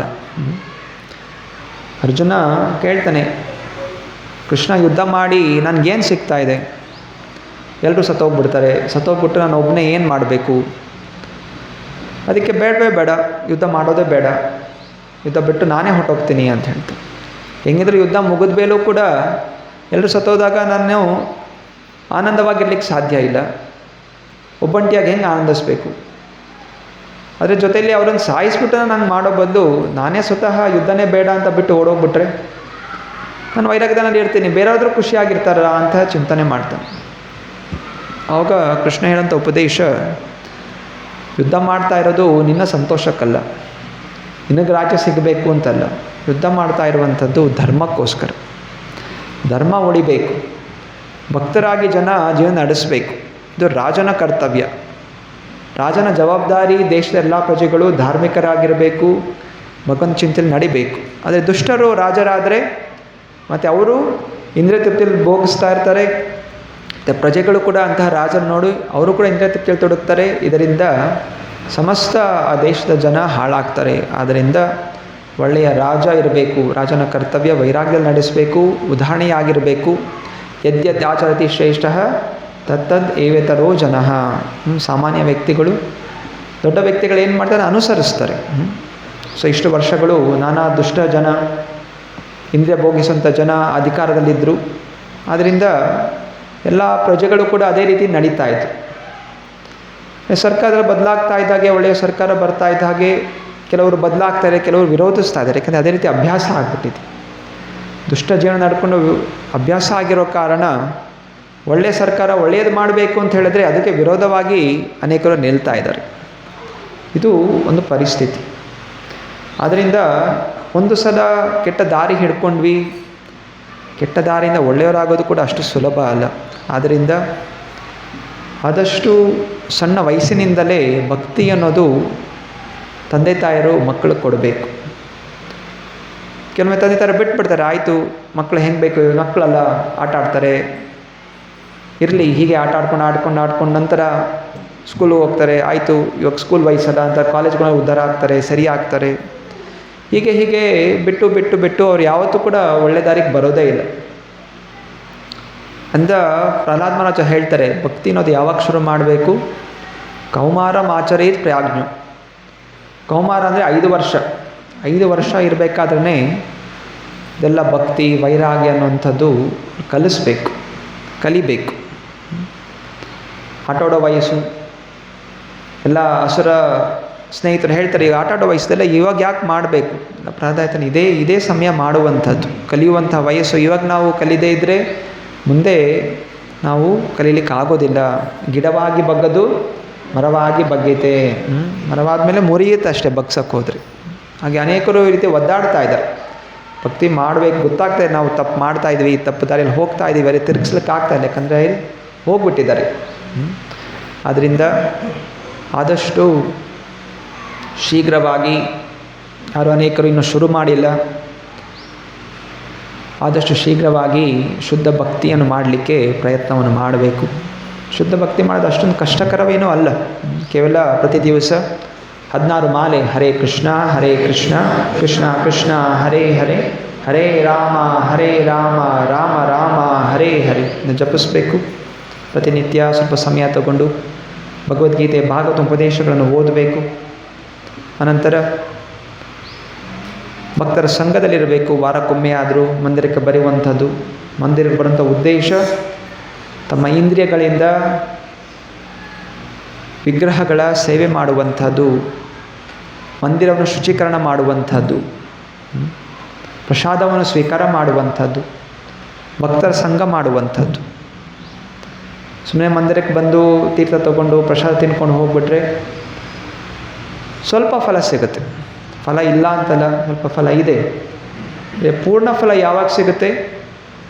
ಋಷಿಕೇಶ ಸೇವನಂ. ಇಂದ್ರಿಯಗಳು, ಪಂಚೇಂದ್ರಿಯಗಳು, ಕೈಗಳಿಂದ, ಕಾಲುಗಳಿಂದ ಏನು ಮಂದಿರ ಶುಚೀಕರಣ ಮಾಡುವಂಥದ್ದು, ಒಂದು ಒಳ್ಳೆಯ ಉದ್ಯಾನವನ ಮಾಡುವಂಥದ್ದು, ಹೂಗಳನ್ನು ಬೆಳೆಸುವಂಥದ್ದು, ಗಿಡಗಳು ಬೆಳೆಸುವಂಥದ್ದು, ಗಿಡಕ್ಕೆ ನೀರು ಹಾಕುವಂಥದ್ದು, ಕಳೆಗಳು ತೆಗೆಯುವಂಥದ್ದು, ಮಂದಿರ ಎಲ್ಲ ಶುಚೀಕರಣ ಮಾಡುವಂಥದ್ದು. ಈಗ ರಥಯಾತ್ರೆ ಬರ್ತಾ ಇದೆ, 27ನೇ ತಾರೀಕು ರಥಯಾತ್ರೆ ಇದೆ. ಸೊ ಚೈತನ್ಯ ಮಹಾಪ್ರಭು ತೋರಿಸ್ಕೊಟ್ಟು ರಥಯಾತ್ರೆ ಮಾಡಬೇಕಾದ್ರೆ ಅದರ ಉದ್ದೇಶ ಏನು? ಭಗವಂತನನ್ನು ನಮ್ಮ ಹೃದಯಕ್ಕೆ ಸ್ವಾಗತ ಮಾಡುವಂಥದ್ದು. ರಥನ ಎಳಿತಾ ಏನು ಪ್ರಾರ್ಥನೆ ಮಾಡಿಕೊಂಡು, ಹೇ ಭಗವಂತ ದಯವಿಟ್ಟು ಬಂದು ನಮ್ಮ ಹೃದಯದಲ್ಲಿ ಬಂದು ಕೂರಿ ಅಂತ. ಹೃದಯದಲ್ಲಿ ಬಂದು ಕೂರಬೇಕು ಅಂತ ಹೇಳಿದರೆ ಹೃದಯದಲ್ಲಿರುವಂತಹ ಕಲ್ಮಶಗಳನ್ನು ತೆಗೆದು ಹಾಕಬೇಕು. ಹೃದಯದಲ್ಲಿ ಏನು ಕಲ್ಮಶಗಳಿದೆ? ಕಾಮ, ಕ್ರೋಧ, ಮದ, ಮಾತ್ಸರ್ಯ, ಮೋಹ, ಲೋಭ ಇದೆಲ್ಲ ಇದೆ, ಅದನ್ನು ತೆಗೆದು ಹಾಕಬೇಕು. ಸೊ ಯಾವಾಗ ನಾವು ಮಂದಿರ ಶುಚೀಕರಣ ಮಾಡ್ತೀವಿ, ಚೈತನ್ಯ ಮಹಾಪ್ರಭು ತೋರಿಸ್ಕೊಟ್ಟಿದ್ದಾರೆ, ನಮ್ಮ ಹೃದಯ ಕೂಡ ಶುಚೀಕರಣ ಆಗುತ್ತೆ. ದೇಹದ ಬಹಿರಂಗವಾಗಿ ಸೋಪ್ ಹಚ್ಚಿ ನಾವು ಶುಚೀಕರಣ ಮಾಡ್ಕೋಬೋದು, ಆದರೆ ಹೃದಯದ ಒಳಗಿರುವಂಥ ಕಲ್ಮಶಗಳು ಶುಚೀಕರಣ ಆಗಬೇಕು ಅಂತ ಹೇಳಿದರೆ ಒಂದು ಭಗವಂತ ನಾಮಸ್ಮರಣೆ ಮಾಡಬೇಕು. ಚೇತೋದರ್ಪಣ ಮಾರ್ಜನಂ. ನಮ್ಮ ಹೃದಯ ಕನ್ನಡಿಯ ಹಾಗೆ ಶುದ್ಧವಾದಂಥದ್ದು. ಆದರೆ ಜನ್ಮಾಂತರದಲ್ಲಿ ನಾನಾ ರೀತಿಯ ಆಸೆಗಳಿಂದ ಅದು ಕಲುಷಿತಗೊಂಡಿದೆ, ಕಲ್ಮಶಗಳು ಕೂತ್ಕೊಂಡ್ಬಿಟ್ಟಿದೆ. ಅದನ್ನು ತೆಗಿಬೇಕು ಅಂತ ಹೇಳಿದರೆ ಭಗವಂತ ನಾಮಸ್ಮರಣೆ ಮಾಡಬೇಕು. ಜೊತೆಯಲ್ಲಿ ನಮ್ಮ ಇಂದ್ರಿಯಗಳಿಂದ ಮಂದಿರದ ಸೇವೆಯಲ್ಲಿ ತೊಡಗಬೇಕು. ಪುಸ್ತಕಗಳು ವಿತರಣೆ ಮಾಡುವಂಥದ್ದು, ಮನೆಗಳಿಗೆ ಹೋಗಿ ಹರಿನಾಮ ಸಂಕೀರ್ತನೆಯನ್ನು ಹೇಳಿಕೊಡುವಂಥದ್ದು, ಇದೆಲ್ಲ ಮಾಡ್ಕೊಳ್ಳೋದ್ರಿಂದ ದೇಹ ಶುಚೀಕರಣವಾಗುತ್ತೆ. ಸೊ ಇದು ಗುಂಡಿಚ ಮಾರ್ಜನ ಚೈತನ್ಯ ಮಹಾಪ್ರಭು ತೋರಿಸ್ಕೊಟ್ಟಿರುವಂಥದ್ದು. ಆದ್ದರಿಂದ ಹೀಗೆ ನಾವು ಸೇವೆಯಲ್ಲಿ ತೊಡಗೋದ್ರಿಂದ ನಮಗೆ ಆತ್ಮ ಸಾಕ್ಷಾತ್ಕಾರ ಆಗುತ್ತೆ. ಬ್ರಹ್ಮಭೂತ ಪ್ರಸನ್ನಾತ್ಮ ನ ಶೋಚತಿ ನ ಕಾಂಕ್ಷತಿ. ಸೊ ಬ್ರಹ್ಮಭೂತ ಈ ಸ್ತರಕ್ಕೆ ಏರಬೇಕು. ಭೌತಿಕ ಚಿಂತನೆಯಿಂದ ಬ್ರಹ್ಮಭೂತ ಅಂತ ಹೇಳಿದ್ರೆ ಭಗವಂತ ಕೃಷ್ಣ ಹಾಗೂ ನಾನು ಕೂಡ ಅವನ ಅಂಶ. ನಾನು ಈ ಶರೀರ ಅಲ್ಲ, ನಾವೊಂದು ಜೀವಾತ್ಮ. ಸೊ ಜೀವಾತ್ಮದ ಏಕೈಕ ಒಂದು ಆಸಕ್ತಿ ಆ ಭಗವಂತನ ಪ್ರೀತಿಯುತ ಸೇವೆಯಲ್ಲಿ ತೊಡಗಿರಬೇಕು ಅಂತ. ಈ ಭೌತಿಕ ಜಗತ್ತಿನಲ್ಲಿ ಬೇರೇನೂ ಆಸೆಗಳಿಲ್ಲ. ನಾ ಶೋಚತಿ ನಾ ಕಾಂಕ್ಷತಿ. ಯಾವಾಗ ಆಸೆಗಳಿರುತ್ತೆ ಮನಸ್ಸಲ್ಲಿ ನಾನಾ ರೀತಿಯ ಉದ್ವೇಗಗಳು ಬರ್ತಾ ಇರುತ್ತೆ. ಎಲ್ಲ ಕೂತು ಜಪ ಮಾಡ್ತಾಯಿದ್ರೆ ಏನು ಮಾಡ್ತಾಯಿದ್ರು ಕೂಡ ಮನಸ್ಸಲ್ಲಿ ಏನೇನೋ ಚಿಂತನೆಗಳು ಬರ್ತಾ ಇರುತ್ತೆ. ಚಿಂತನೆ ಯಾಕೆ ಬರ್ತಾ ಇದೆ? ಆಸೆಗಳಿರೋ ಕಾರಣ. ಆಸೆಯೇ ಮೂಲ. ಸೊ ದುಃಖ ಬೇರೆಯವರು ನಮಗೆ ಕೊಡ್ತಾ ಇಲ್ಲ, ನಾವೇ ದುಃಖಗಳನ್ನು ಮಾಡ್ಕೋತಾ ಇದ್ದೀವಿ, ಯಾಕಂದರೆ ನಾವು ಬೆಳೆಸ್ಕೊಡುವಂಥ ಆಸೆಗಳಿಂದ. ಆದ್ದರಿಂದ ಇದಕ್ಕೆ ಏಕೈಕ ಪರಿಹಾರ ನಿಸ್ವಾರ್ಥ ನಿಷ್ಕಾಮವಾದಂತಹ ಭಕ್ತಿ. ಆದ್ದರಿಂದ ಯಾರೇ ಇರಲಿ, ಬ್ರಹ್ಮಚಾರಿ ಇರಲಿ, ಗೃಹಸ್ಥ ಇರಲಿ, ವಾನಪ್ರಸ್ಥ ಇರಲಿ, ಸನ್ಯಾಸಿ ಇರಲಿ, ಸದಾ ಸಮಯದಲ್ಲಿ ಅವರು ಭಗವಂತನ ನಾಮಸ್ಮರಣೆ ಮಾಡಬೇಕು, ಭಗವಂತನ ಚಿಂತನೆ ಇರಬೇಕು, ಭಗವಂತನ ಧಾಮಕ್ಕೆ ಮರಳಿ ಹೋಗಬೇಕು. ಹರೇ ಕೃಷ್ಣ. ಏನು ಪ್ರಶ್ನೆಗಳಿದೆಯಾ ಇವತ್ತಿನ ಶ್ಲೋಕದಿಂದ?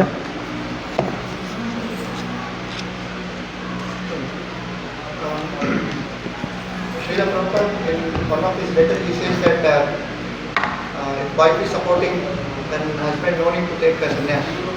What like here in purpose it is mentioned in like this. How to connect to this, how to understand these both messages. Okay, ಪ್ರಶ್ನೆ ಕೇಳ್ತಾ ಇದ್ದಾರೆ. ಒಂದು ಕಡೆ ಪ್ರಭುಪಾದ ಪತ್ರದಲ್ಲಿ ಹೇಳಿದರು, ಅಕಸ್ಮಾತಾಗಿ ಹೆಂಡತಿ ಒಳ್ಳೆಯ ಭಕ್ತರಾಗಿದ್ದರೆ ಪುರುಷ ಸನ್ಯಾಸ ತಗೊಳ್ಳುವಂತಹ ಅವಶ್ಯಕತೆ ಇಲ್ಲ ಅನ್ನುವಂತಹ ಒಂದು ಪತ್ರ ಇದೆ. ಪ್ರಭುಪಾದರು ಅನೇಕ ಮಾತುಗಳನ್ನು ಹೇಳಿದರು, ಅನೇಕ ಉಪದೇಶನ ಕೊಟ್ಟಿದ್ದರು. ಕೆಲವೊಂದು ಉಪದೇಶ ಎಲ್ಲರಿಗೂ ಅನ್ವಯಿಸುತ್ತೆ, ಆದರೆ ಕೆಲವೊಂದು ಉಪದೇಶ ಕೆಲವು ವ್ಯಕ್ತಿಗಳಿಗೆ ಮಾತ್ರ ಅನ್ವಯಿಸುತ್ತೆ. ಸನ್ಯಾಸ ಅನ್ನುವಂಥದ್ದು ಅದು ಒಂದು ಪ್ರೆಸ್ಟೀಜ್ಗಲ್ಲ. ಅದು ಸನ್ಯಾಸ ಅನ್ನುವಂಥದ್ದು ಒಂದು ಜವಾಬ್ದಾರಿ. ಸನ್ಯಾಸ ಯಾಕೆ ತಗೋಬೇಕಾಗಿರುವಂಥದ್ದು? ವಿಶ್ವಾದ್ಯಂತ ಭಕ್ತಿ ಪ್ರಚಾರ ಮಾಡೋಕ್ಕೋಸ್ಕರ. ಸನ್ಯಾಸ ಇರುವಂಥದ್ದು ಮನೆಯಲ್ಲಿ ತೊಂದರೆ ಕೊಡ್ತಾ ಇದ್ದಾರೆ, ಅಥವಾ ನನಗೆ ಮನೆಯಲ್ಲಿರುವಂತಹ ಕೆಲಸಗಳು ಮಾಡಲಿಕ್ಕೆ ಆಗ್ತಾಯಿಲ್ಲ ಅಂದರೆ ಮನೆ ಬಿಟ್ಟು ಓಡೋಗ್ಬಿಟ್ಟು ಮಠದಲ್ಲಿ ಸೇರಿಕೊಂಡು ಆರಾಮಾಗಿ ಅಲ್ಲಿ ಊಟ ಸಿಗುತ್ತೆ, ತಿನ್ಕೊಂಡು ಆರಾಮಾಗಿ ನಿದ್ರೆ ಮಾಡಲಿಕ್ಕಲ್ಲ. ಸೊ ಪ್ರಭುಪಾದಾಗ ಗಮನಿಸಿದ್ರು, ಆ ಭಕ್ತ ತನ್ನ ಜವಾಬ್ದಾರಿ ಏನಿದೆ ಅನ್ನೋದನ್ನು ಮಾಡದೆ ತಪ್ಪಿಸ್ಕೊಳ್ಳೋಕೆ ಪ್ರಯತ್ನ ಮಾಡ್ತಾ ಇದ್ದಾನೆ ಅಂತ. ಸೊ ಅದಕ್ಕೆ ಅವ್ರಿಗೆ ಆ ಉಪದೇಶ ಕೊಟ್ಟರು.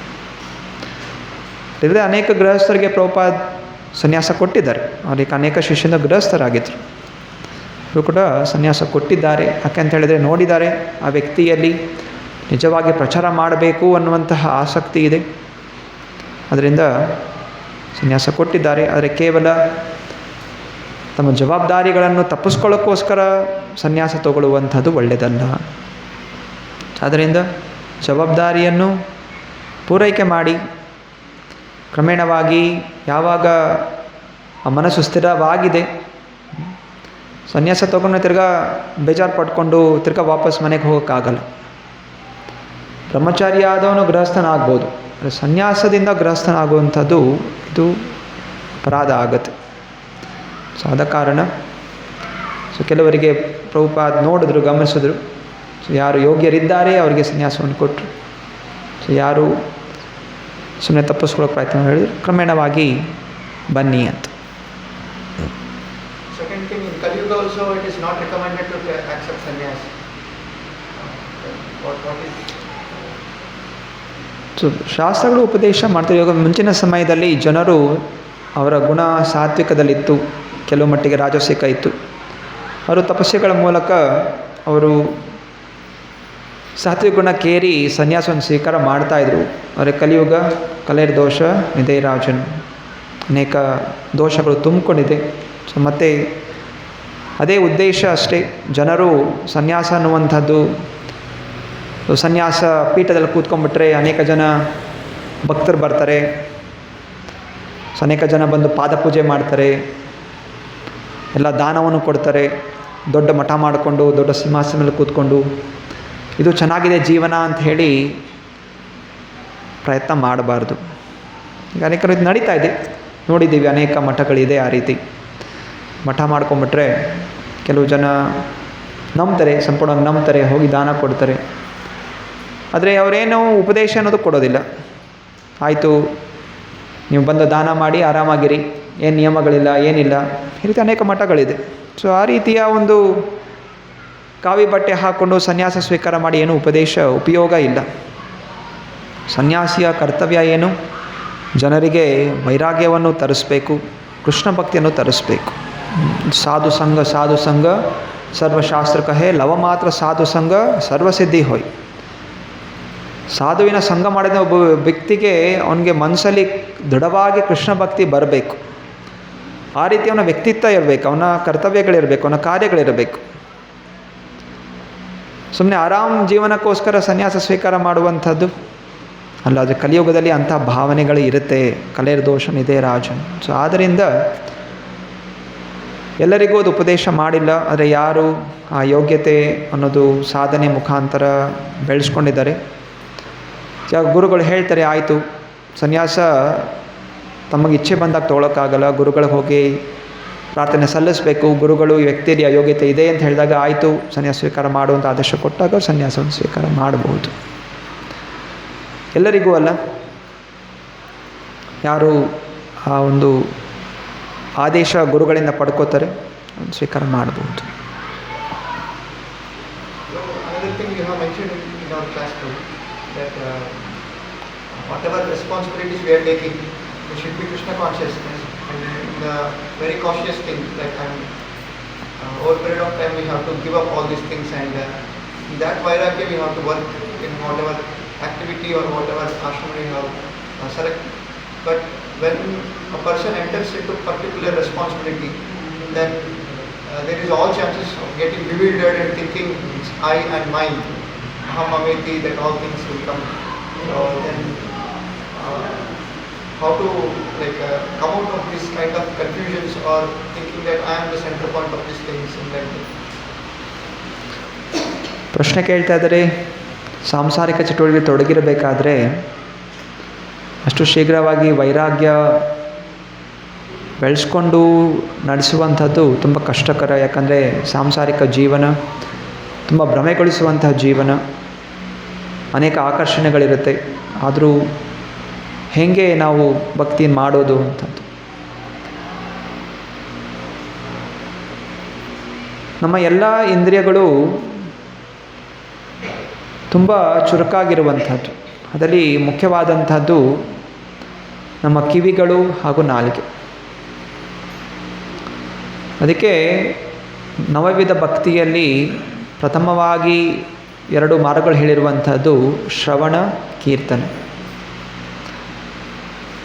ಭಗವಂತನ ನಾಮವನ್ನು ನಮ್ಮ ನಾಲಿಗೆಯಿಂದ ಉಚ್ಚಾರಣೆ ಮಾಡ್ತಾ ಇರಬೇಕು. ಹರೇ ಕೃಷ್ಣ ಕೃಷ್ಣ ಕೃಷ್ಣ ಹರೇ ಹರೇ, ಹರೇ ರಾಮ ರಾಮ ರಾಮ ಹರೇ ಹರೇ. ಹಾಗೂ ಭಗವಂತನಿಗೆ ಪ್ರತಿನಿತ್ಯ ನೈವೇದ್ಯವನ್ನು ಹಚ್ಚಿ ಅದನ್ನು ಸ್ವೀಕಾರ ಮಾಡಬೇಕು, ಪ್ರಸಾದ. ಈ ರೀತಿ ಮಾಡೋದ್ರಿಂದ ನಾಲಿಗೆ ನಮ್ಮ ಹತೋಟಿಗೆ ಬರುತ್ತೆ. ಎರಡನೇದಾಗಿ ನಮ್ಮ ಕಿವಿಗಳಿಂದ ಸದಾ ಈ ಭಗವಂತನ ನಾಮವನ್ನು, ಅವನ ಲೀಲೆಗಳನ್ನು, ಗುಣಗಳನ್ನು ನಾವು ಕೇಳಿಸ್ಕೋಬೇಕು. ಈ ರೀತಿ ಮಾಡೋದ್ರಿಂದ ಕ್ರಮೇಣವಾಗಿ ನಮ್ಮ ಎಲ್ಲ ಇಂದ್ರಿಯಗಳು ನಮ್ಮ ವಶದಲ್ಲಿರುತ್ತೆ. ಹಾಗೂ ಯಾವ್ಯಾವ ಆಶ್ರಮದ ಜವಾಬ್ದಾರಿಗಳಿದೆ ಅದನ್ನು ಮಾಡಲಿಕ್ಕೆ ಸಹಾಯ ಆಗುತ್ತೆ. ಅನೇಕ ಉದಾಹರಣೆಗಳು ಕೂಡ ಇದೆ ಇತಿಹಾಸದಲ್ಲಿ. ಎಲ್ಲರೂ ಕೂಡ ಶುದ್ಧವಾದ ಭಕ್ತರು, ಸನ್ಯಾಸಿಗಳೇ, ವೈರಾಗ್ಯ ಅಥವಾ ಬ್ರಹ್ಮಚಾರಿಗಳೇ ಅಂತಲ್ಲ. ಅನೇಕ ಗೃಹಸ್ಥರ ಉದಾಹರಣೆಗಳಿದೆ.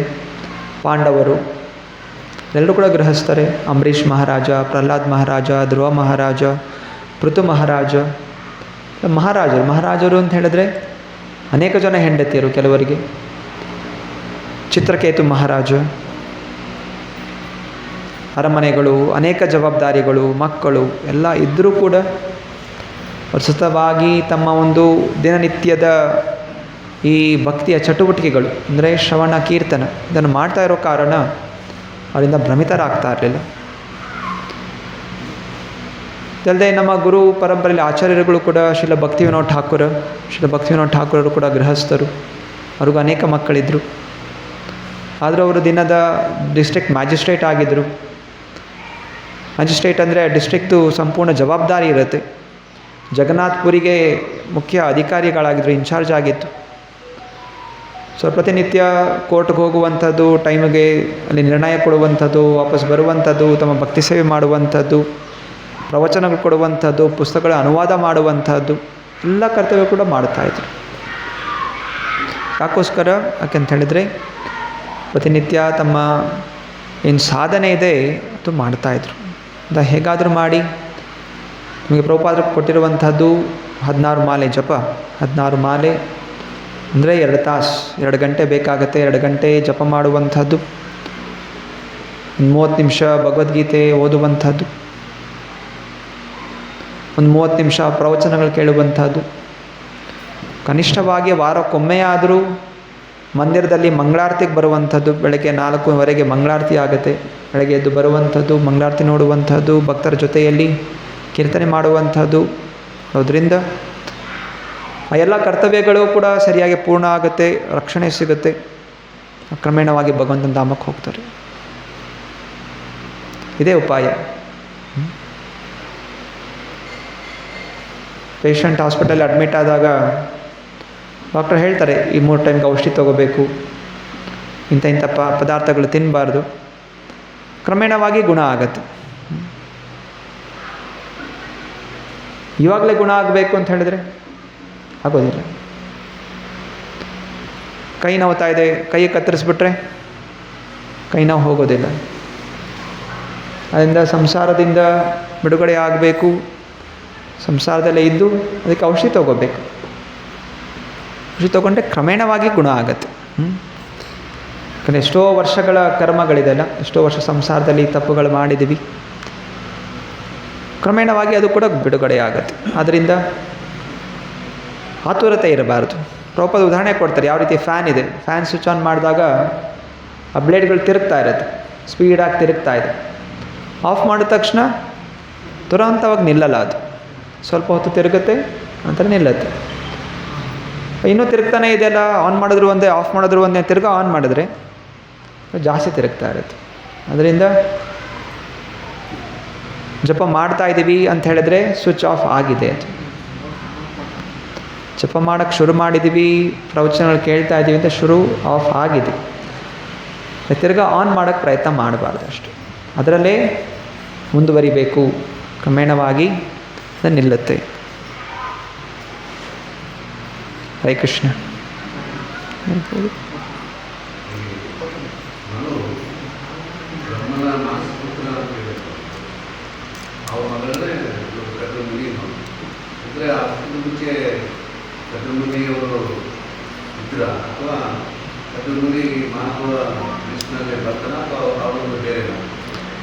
ಬ್ರಹ್ಮ ಅನೇಕ ವ್ಯಕ್ತಿಗಳನ್ನು ಸೃಷ್ಟಿ ಮಾಡ್ತಾರೆ ಮಾನಸಿಕವಾಗಿ. ಪ್ರಜಾಪತಿಗಳು ಅಂತ. ಸೊ ಅನೇಕ ಪ್ರಜಾಪತಿಗಳಿದ್ದಾರೆ. ಸ್ವಯಂಭೂ ಮನು ಕೂಡ ಒಬ್ಬ ಪ್ರಜಾಪತಿ, ಹಾಗೆ ಕರ್ದಮ ಮುನಿ ಕೂಡ ಪ್ರಜಾಪತಿ. ಅಂದರೆ ಈ ಪ್ರಜಾಪತಿ ಸ್ವಯಂಭೂ ಮನು ಇಬ್ಬರು ಬರ್ತಾರೆ, ಸ್ವಯಂಭೂ ಮನು ಮತ್ತು ಶತರೂಪ ಇಬ್ಬರು ಜೊತೆಗೆ ಬರ್ತಾರೆ ಭಗವಂತ ಬ್ರಹ್ಮನಿಂದ.